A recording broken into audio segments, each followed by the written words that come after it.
Hi, let's go over how to add an autoplay HTML5 video to your Royale page banner.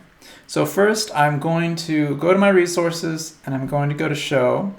Then I'm going to add my video camping.mp4 over to the resources.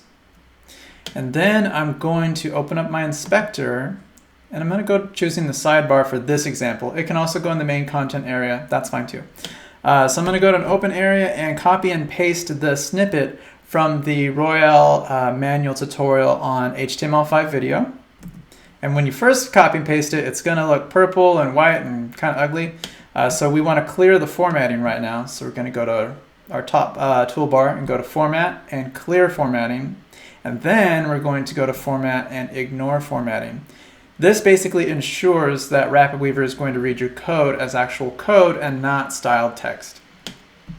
Next, I'm going to change this video title from my video to match my actual video title. So camping.mp4. And basically something good to remember right here is when you're adding your video in the first place, make sure it has a title that does not have spaces. It just keeps things easier when trying to create your video banner. So now the last step is to go to the style options and then look for banner type and then choose HTML5 or embed video.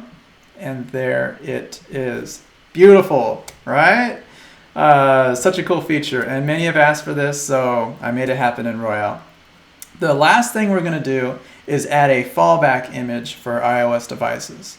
So we're going to open the inspector again, go to the general settings, and then I'm going to drag and drop an image for iOS devices. And the main reason why we do this is Apple limits the video support for iOS devices basically to prevent users from blowing through their data plans when they're mobilely out and about. But with adding this fallback image, iOS users still will have something nice to look at. All right, thanks.